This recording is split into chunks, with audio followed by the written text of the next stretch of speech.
Convido aos irmãos a abrirem suas Bíblias na Epístola do Apóstolo Paulo aos Colossenses, no capítulo 1. Leremos os versos 18 e 24. Epístola do Apóstolo Paulo aos Colossenses, capítulo 1, versos 18 e 24.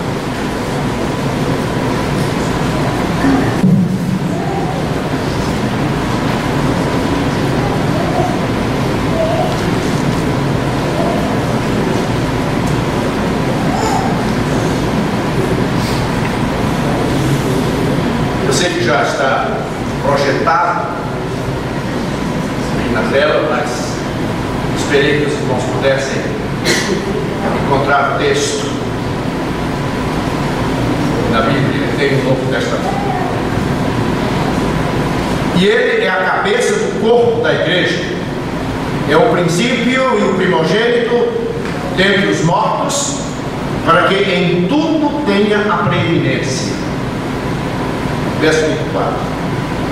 Regozijo-me agora no que padeço por vós, e na minha carne cumpro o resto das aflições de Cristo pelo seu corpo, que é a igreja. Eu quero chamar a atenção dos irmãos para a expressão inicial do versículo 18, que é referente à pessoa do Senhor Jesus, e ele é a cabeça do corpo da igreja. E a parte final do verso 24: cumpro o resto das aflições de Cristo pelo seu corpo, que é a igreja. Irmãos, no Novo Testamento nós encontramos algumas ilustrações aplicadas à igreja do Senhor Jesus Cristo. Ela é comparada à noiva, ela também é comparada ao templo de Deus, mas para mim a maior comparação, a que é mais perfeita, é esta que nos apresenta como corpo do Senhor Jesus Cristo. O que é a igreja? Dentre várias definições que poderíamos dar, definições bíblicas, uma delas, para mim, a principal, a igreja é o corpo de Cristo. 1 Coríntios 12, 27, o apóstolo Paulo diz: ora, vós sois o corpo de Cristo e seus membros em particular. Ainda na Epístola aos Efésios, no capítulo 1, versos 22 e 23, diz o apóstolo: e sujeitou todas as coisas a seus pés, e sobre todas as coisas o constituiu como cabeça da igreja, que é o seu corpo, a plenitude daquele que cumpre tudo em todos. No capítulo 4, no versículo 12, querendo o aperfeiçoamento dos santos para a obra do ministério, para a edificação do corpo de Cristo. E no versículo 30 do capítulo 5 da mesma epístola, porque somos membros do seu corpo. São várias as referências que nos apresentam como o corpo do Senhor Jesus Cristo. Uma escritora americana, ela apresentou 3 humilhações pelas quais Deus teve de se submeter. A primeira delas foi a sua encarnação, quando ele despojou-se das prerrogativas da divindade e tornou-se homem, sujeito às mesmas dores, aos mesmos sofrimentos que nós. Em tudo ele foi semelhante a nós, exceto no pecado. O Senhor sentiu fome, sede, angustiou-se, chorou. Tudo aquilo que nós sentimos também foi sentido pelo Senhor Jesus Cristo. O Deus Filho humilhou-se ao ponto de tomar a forma de homem, fazer-se semelhante a nós. A segunda humilhação foi a cruz, quando ele levou sobre si os nossos pecados, quando se fez pecado por nós, sofrendo a ignomínia da morte, grande humilhação. E a terceira humilhação, diz ela, é a igreja.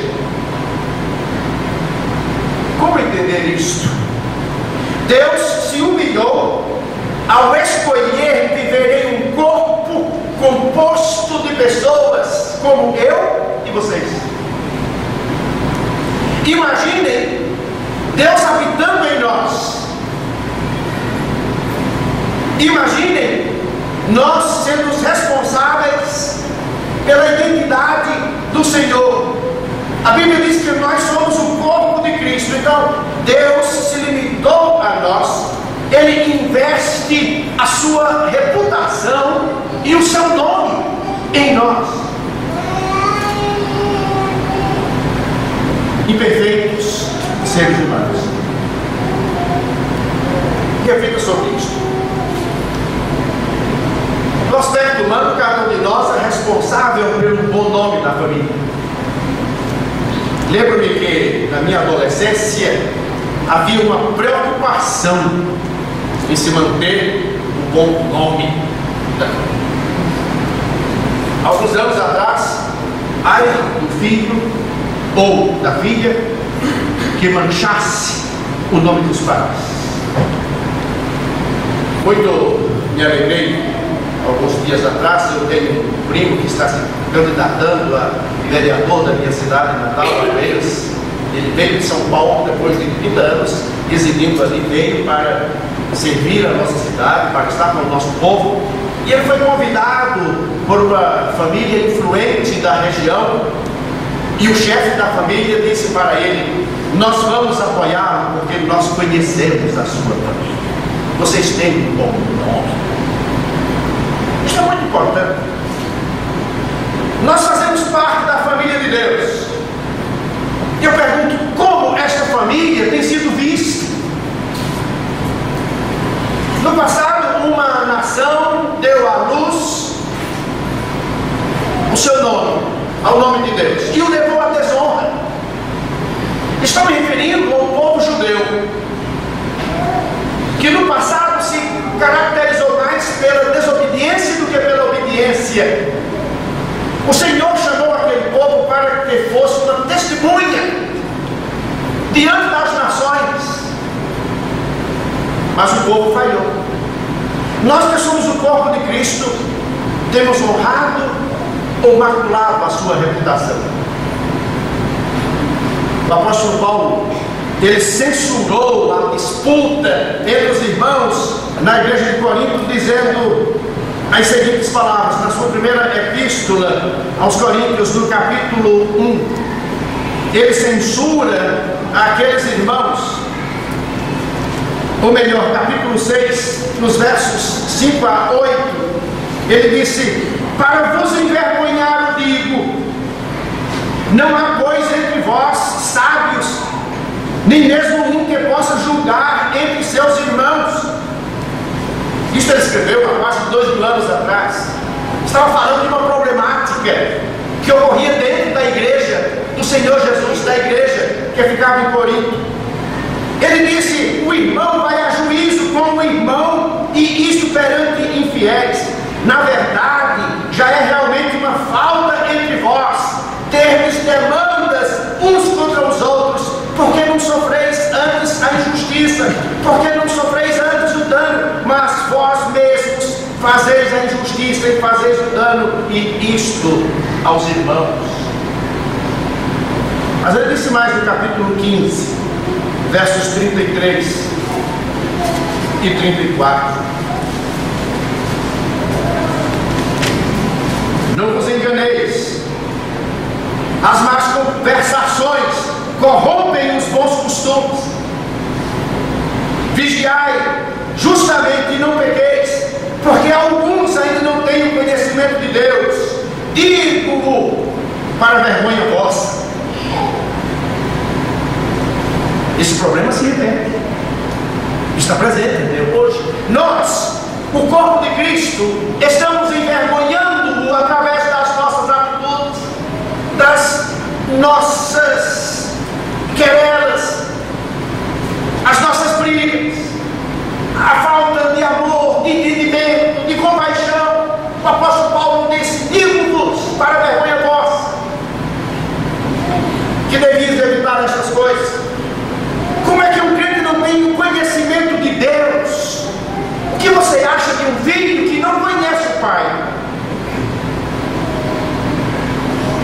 Nós que somos o corpo de Cristo, temos maculado o seu nome muitas vezes, mais do que o temos honrado. Mas Deus planejou, obra dele, desde o começo, que o seu corpo e o seu nome fossem carregados por pessoas como eu e você. Dá para entender? Eu acho isto um grande mistério.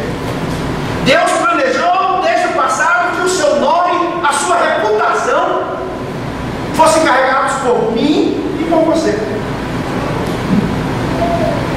Deus em Cristo na forma humana é uma coisa, Deus em nós é outra. E ao assumir o papel de cabeça, Cristo nos permite, como membros do seu corpo, que nós participemos da restauração do universo. Este é o seu objetivo. O apóstolo Paulo escreveu aos Romanos, no capítulo 8, versos 19 e 21, ele disse: porque a ardente expectação da criatura espera a manifestação dos filhos de Deus, na esperança de que também a mesma criatura será libertada da servidão da corrupção para a liberdade da glória dos filhos de Deus. Sabe o que estas palavras estão a nos dizer? Partindo de uma pergunta: qual é a ardente expectação da criatura humana? Nós entendemos que esta passagem faz referência ao futuro, faz referência à glorificação da igreja, mas também podemos entendê-la como uma aplicação ao presente.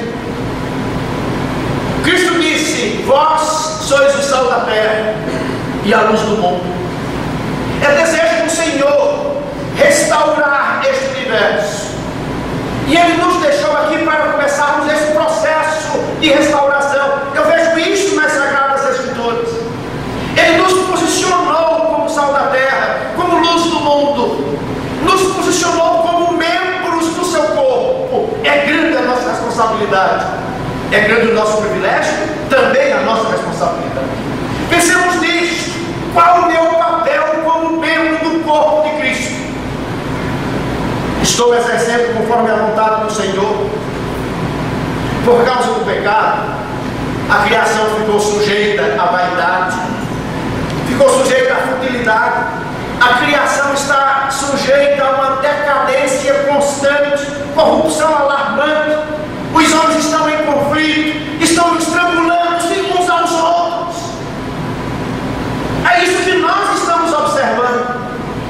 E o Senhor nos colocou no meio dessa geração má, incrédula, perversa, como membros do seu corpo,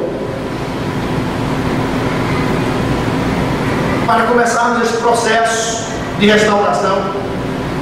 O que Deus espera de nós? Concórdia, harmonia, combinação de vida, comunhão. Isso deve nos chamar a atenção. Deus confiou o seu reino a incapazes como nós. A imagem de Deus, mesmo com todas as nossas deficiências, está sendo restaurada e precisa ser restaurada. Não nos esqueçamos, irmãos, que nós somos o corpo de Cristo. Um corpo saudável depende de canais adequados que ligue a mente às partes do corpo. Nós temos aqui algumas enfermeiras e elas sabem do que eu estou falando. Assim como de um compromisso de cada célula desse corpo em fazer a vontade da cabeça.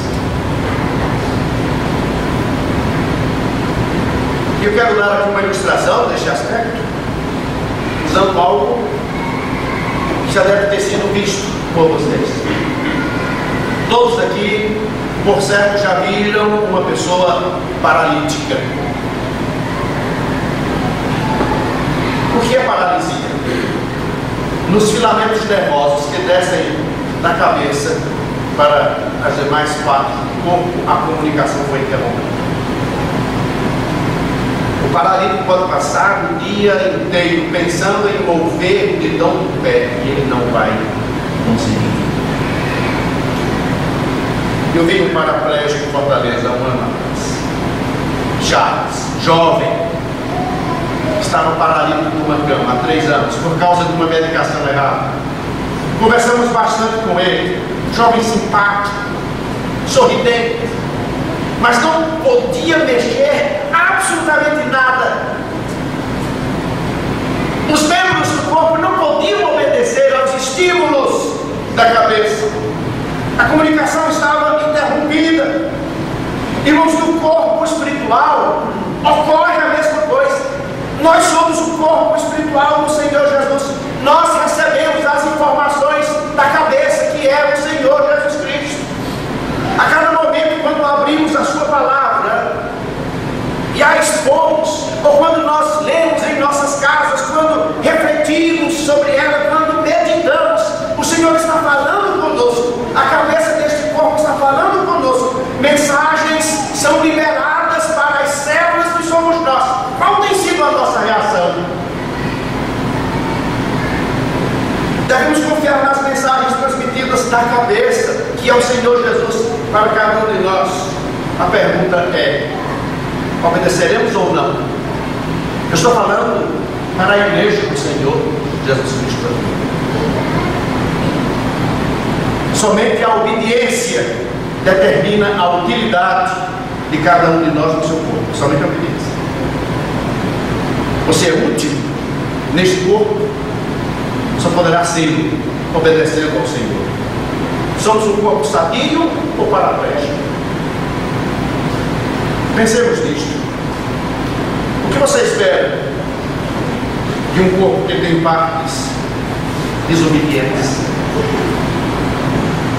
Passa em frente à minha casa, quase todos os dias, uma jovem que toda desconjuntada, uma perna para um lado, um braço para outro, a boca está para um lado, o olho está para o outro.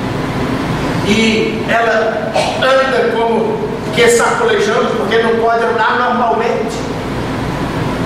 E eu sempre falo com ela, sempre. E às vezes eu a vejo ela descendo na rua, cabeça baixa e se equilibrando, toda desconjuntada, e eu grito lá do meu quintal: cadê você? E ela: olha eu aqui.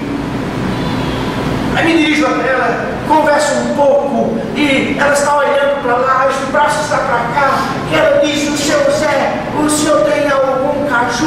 Eu digo: não tem, mas se eu tiver. Sabem, pessoas assim, elas são desprezadas, causam riscos, curiosidade. E quando eu olho para pessoas assim, eu tenho muita dó. Sabe por quê? Porque poderia ser eu. Por que não? Conheci uma jovem com 35 anos, nunca saiu do berço, o corpo era desse tamanho, filho do pastor Benedito Rodrigues de Lima, pastor, primeiro pastor fundamentalista da nossa igreja em Porto Velho, Rondônia. Aquela criança nasceu paraplégica, 35 anos de vida, não fazia absolutamente nada. E quando os pais chegavam ao berço, isso eu testemunhei, quando eles me levaram até o quarto onde ela estava para vê-la, ela não movia nenhum dos seus membros, mas ela reconhecia os pais. E quando olhava para o pastor Benedito, para sua esposa, que era a mãe, ela esboçava um sorriso, não tinha um dente na boca, mas esboçava um sorriso tão grande, os olhos expressavam uma alegria tão grande de estar vendo os pais ali.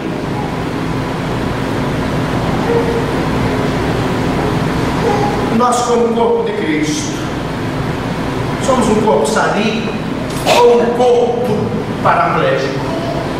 Eu tenho uma grande responsabilidade, porque eu sou membro deste corpo. Você que me ouve nesta noite tem uma grande responsabilidade, você também é membro deste corpo. E como membros, formamos um conjunto. A falha não está na cabeça de Cristo, mas a humilhação está. A humilhação está. Mas apesar de tudo isso, mistério da Trindade Santa, como poderei entender a sabedoria de Deus? Apesar de tudo isso, Deus continua a operar por intermédio de pessoas desajeitadas como nós. Davi, assassino de adúltero. O apóstolo Pedro, traidor. Jonas, desobediente. Lutero, perseguidor de judeus. Calvino, executor. E Deus tem tomado pessoas como eles para fazer a sua obra. Tem tomado pessoas como nós. E essas 5 pessoas referidas por mim foram as melhores. Foram as melhores. Deus nos deu o seu nome. Pense nisto. Deus nos deu o seu Espírito. Deus incluiu-nos em seu corpo e se satisfez em servir como nossa cabeça. Se a encarnação é um mistério, muito mais isto. Muito mais isto. Durante o seu ministério, Jesus foi cada vez mais entregando sua obra aos discípulos. Observe isso. Ele começou realizando milagres, realizando curas, ministério de evangelização, mas à medida que a sua morte ia se aproximando, ele foi delegando estes privilégios, estes compromissos aos seus discípulos, porque ele sabia que voltaria para o Pai. E ele nos deixou como representantes aqui, nos deixou como sua igreja, como seu corpo, para continuarmos a fazer a obra que ele começou. Ele fez promessas. Ele disse que nós seríamos revestidos do poder do alto. Nos deu orientações. E no Evangelho de Lucas, no capítulo 10, nos versos 1 a 3, nós vemos que depois disto, designou o Senhor ainda outros 70 e mandou-os adiante da sua face, de 2 em 2, a todas as cidades e lugares aonde ele havia de ir. E dizia-lhes: grande é em verdade a seara, mas os obreiros são poucos. Rogai, pois, ao Senhor da seara que envie obreiros para a sua seara. Todos os dias, nas minhas orações, eu digo: Senhor, as nossas orações devem ser dirigidas a Deus Pai, em nome do Senhor Jesus. Quando eu dirijo a minha oração a Deus Pai, eu digo: Senhor, teu filho, quando esteve entre nós, ele disse para que nós te rogássemos, que mandasses obreiros para a sua seara, porque o Senhor quer que estejamos nesse processo de restauração deste mundo, que sejamos sal da terra, que sejamos luz do mundo, que façamos diferença, que representemos o poder e a glória de Deus. O Senhor disse mais para eles: ide, eis que eu vos mando como cordeiros ao meio de lobos. O que pode fazer ovelha no meio de lobos? Se ovelha é o prato predileto do lobo. Mas foi assim que ele diz: eis que vos envio como ovelhas no meio de lobos. Quando os discípulos voltaram, depois que o Senhor os enviou, eles disseram: até os demônios se submetem a nós em teu nome. Irmãos, quando eles disseram isso, nós vemos que o Senhor Jesus Jesus reagiu com entusiasmo sem igual. Não há nenhuma passagem em o Novo Testamento onde mostra o Senhor tão alegre, tão radiante diante daquelas palavras, tão cheio de alegria. E sabe o que ele disse? Quando os discípulos disseram até os demônios se sujeitam a nós, ele disse o que está aqui nos versos 21 a 24. Naquela mesma hora, quando os discípulos trouxeram esse relato, naquela mesma hora, ele se alegrou, Jesus se alegrou no Espírito Santo e disse: graças te dou, ó Pai, Senhor do céu e da terra, que escondestes estas coisas aos sábios e inteligentes e as revelastes às criancinhas. Assim é o Pai, porque assim te aprouve. Tudo por meu Pai me foi entregue, e ninguém conhece quem é o Filho senão o Pai, ninguém é o Pai senão o Filho, e aquele a quem o Filho quiser revelar. E voltando-se para os discípulos, disse-lhes em particular: bem-aventurados os olhos que veem o que vós vedes, pois vos digo que muitos profetas e reis desejaram ver o que vós vedes, e não o viram, e ouviram o que ouvis, e não o ouviram. Naquela mesma hora se alegrou Jesus Cristo. Eu sinto que muitas vezes nós temos causado grande tristeza ao Senhor, porque não estamos fazendo a sua obra, não estamos nos aproveitando da oportunidade que Ele nos dá. A palavra diz: trabalhar enquanto é dia, a noite vem, a noite há de chegar para mim e para você, e esta noite há a impossibilidade de fazer o trabalho do Senhor, porque as pernas não ajudarão, os braços não ajudarão, a mente também não. Estaremos em nossas casas, isolados, aguardando a visita de um ou de outro. Façamos algo do Senhor enquanto é dia. Mais tarde, Jesus deu um outro passo nessa tarefa de delegar as suas atividades aos discípulos. E a transferência ocorreu em uma ocasião solene. Ocorreu por ocasião da celebração da ceia. Daqui a alguns instantes nós vamos celebrar a ceia. Naquele momento o Senhor esteve com os seus discípulos. E não há nenhum paralelo em o Novo Testamento com aquela ocasião. E naquele momento o Senhor disse para os seus discípulos: ouçam só. Ele disse assim, Lucas 22, 29: eu vos destino o reino como meu Pai o destinou. Recebemos o reino de Deus. Recebemos o reino de Deus. E agora temos recebido dele a promessa e o poder para expandir este reino. Ir por todo o mundo, pregar o Evangelho a toda criatura, fazer discípulos. Irmãos, inacreditavelmente Deus nos usa para fazer a sua vontade neste mundo. Ele permite que façamos com tanta dificuldade, que poderia ter sido feito por Ele de uma forma instantânea e com toda a eficiência. Ele poderia fazer a sua obra neste mundo através dos seus anjos, mas Ele escolheu a nós. Você que é crente no Senhor Jesus, que está presente nesta noite, pense nisto. O Senhor escolheu a ti. Ele te fez membro do seu corpo.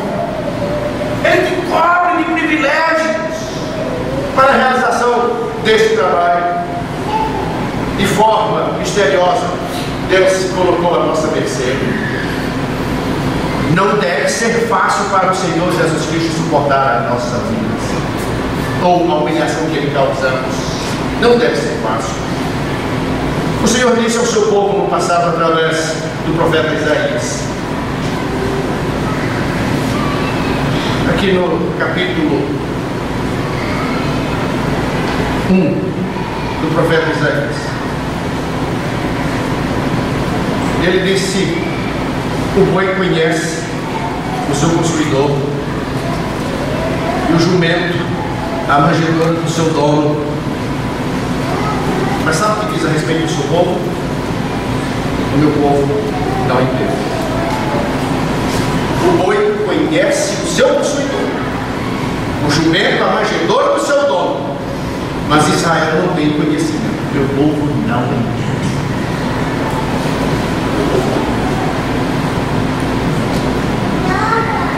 Ai da nação pecadora, ai do povo carregado de iniquidade, da semente de malignos, dos filhos corruptores, deixaram o Senhor. E aqui tem uma palavra muito forte: blasfemaram do Santo de Israel, voltaram para trás. Ele diz nos versos 16 e 17: lavai-vos, purificai-vos, tirai a maldade de vossos atos de diante dos meus olhos, cessai de fazer mal, aprendei a fazer bem, praticai o que é reto, ajudai o oprimido, fazei justiça ao órfão, tratai da causa das viúvas. Passo algumas páginas e chego até o profeta Ezequiel. E ali eu encontro o Senhor dizendo através do profeta Ezequiel, no capítulo 20, verso 27, portanto fala à casa de Israel, ó filho do homem, e diz-lhe, assim diz o Senhor Jeová, ainda nisto me blasfemaram vossos pais e transgrediram contra mim. Muitos anos depois, o apóstolo Paulo, escrevendo a sua carta aos Romanos, no capítulo 2, versículo 24, ele fez referência a esses fatos quando disse, como está escrito, o nome de Deus é blasfemado entre os gentios por causa de vós. Você sabe o que é blasfêmia? Você já ouviu essa palavra? Mas você sabe o que é blasfêmia? São palavras ofensivas dirigidas a pessoas e coisas respeitáveis. Conheci uma senhora que, quando se mudou do seu bairro, a vizinhança deu graças a Deus. A senhora acredita?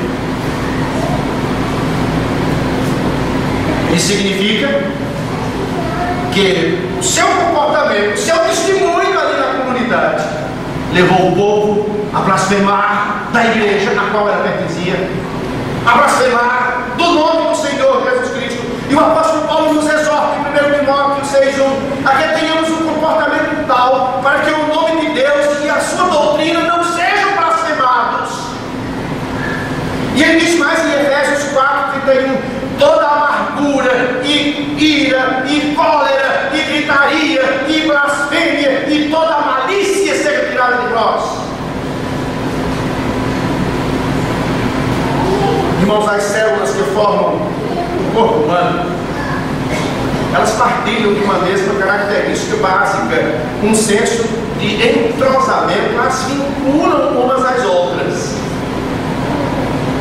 Estive lendo a respeito disto, fiquei encantado.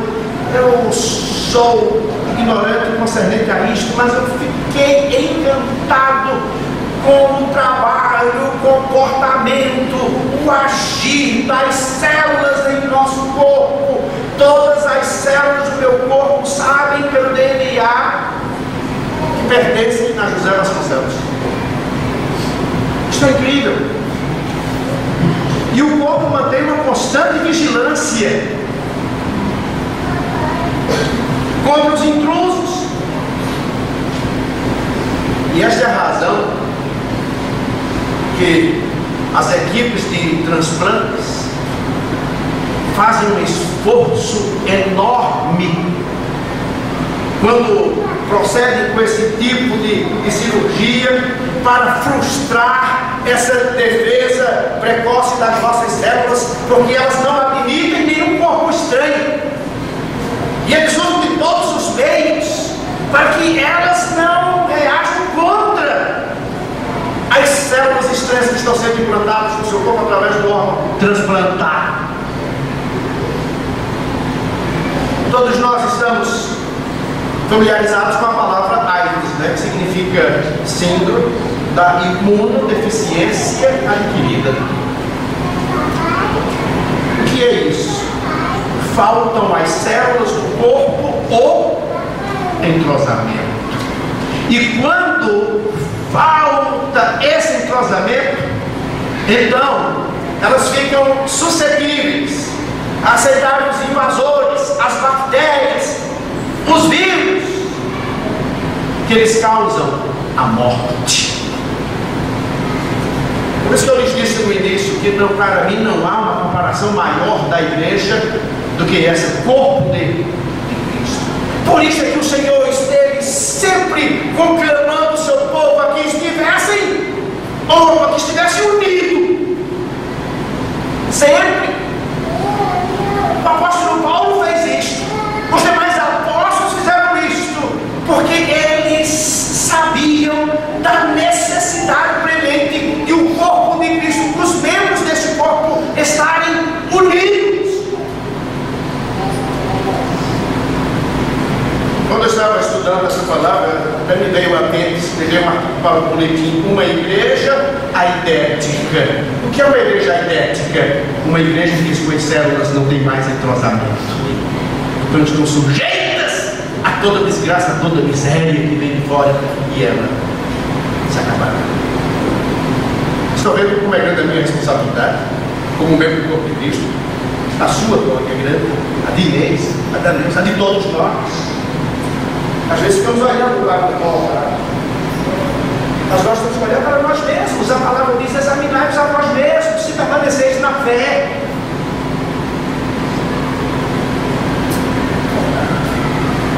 Nós, como células desse corpo que é a igreja, assumimos o nome de Cristo. Nós carregamos o nome de Cristo, é a nossa identidade. Meus netos têm o meu nome. Rafael Vasconcelos de Oliveira, e o nome do pai. Samuel Vasconcelos de Oliveira. Como é bom nós temos a família que carrega o nosso nome. Nós temos aqui várias famílias. Temos aqui a família Peixoto, que eu chamo com a pequena, do André Garcia, com todo carinho, de a minha querida Peixotinha. É a família Peixoto. E ai daquele que mexer com um membro dessa família. Ai daquele que mexer com um membro da nossa família. A nossa reação será de desagrado, de desaprovação. Lembre-se, nós carregamos o nome do Senhor Jesus Cristo. Nós temos a sua identidade. Ele nos pede o mesmo tipo de união e fidelidade que as células do meu corpo me dão. O Espírito Santo vive naqueles que pertencem ao corpo de Cristo. O apóstolo Paulo disse: se alguém não tem o Espírito de Cristo, esse tal não é dele. Eu pergunto: estamos vivendo em comunhão, vivendo no Espírito? O apóstolo Paulo diz: vós, porém, não estáis na carne, mas no Espírito. E ele está crescendo, sempre que o Espírito de Deus habita em nós. Eu quero concluir mostrando, irmãos, que outra maravilha do corpo humano é que as células servem umas às outras no processo de cura. Sabia disso? Repito, temos algumas enfermeiras aqui que sabem disso. No corpo humano, as células chamam as mais próximas quando estão feridas. Fiquei maravilhado quando li acerca disto. As substâncias químicas do ferimento atraem as células de cura. No corpo de Cristo nós fomos chamados para curar as feridas uns dos outros. Fomos chamados para isso. Vou lhes confessar uma coisa: não estava nos meus planos fazer isso, não. Dizer o que vou dizer aqui, mas vou dizer. Acho que nessa mensagem não houve um momento que todos agora vão ficar atentos. Nesta tarde nós estivemos conversando com o nosso Alisson Peter. Peter, por onde você tem andado? Ele consegue fazer amizade com todos. Acho que tem idade de ser meu filho, ok? E ele falou comigo semana passada. Eles vieram comigo conversar com a sessão da igreja. E durante a semana eu estive pensando em Peter. Semana passada eu estive pensando nele. E orando. Eu pensei: o Senhor está me colocando como uma pessoa responsável para cuidar desse rapaz. É mais um filho, é mais um membro da igreja que vai precisar, não só de mim, mas da sessão, de vocês presbíteros, de meu pastor auxiliar, que vai precisar de vocês também. Não somente o Peter, mas o Alexandre, os demais. Nós temos as nossas feridas. Nós somos atacados muitas vezes, machucados. E nós precisamos de cura. E essa cura deve ser buscada nas demais células, em o nosso corpo. As células chamam pelas mais próximas quando estão feridas. Irmãos, uma bendição para nós. Hoje o pastor Edson trouxe um grande estudo sobre o processo da santificação. Ele disse a palavra de Deus não é apenas para ler, mas você tem que ler, refletir e aplicá-la à sua vida. Quando uma parte do meu corpo está ferido, os demais membros cuidam daquela parte ferida. Parece que todos os demais membros agora estão aqui. Parece não. Eles sentem a dor da parte ferida.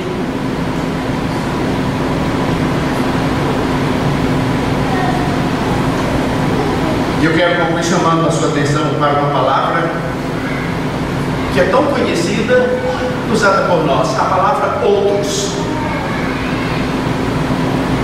A palavra outros significa um tipo de cooperação intercelular.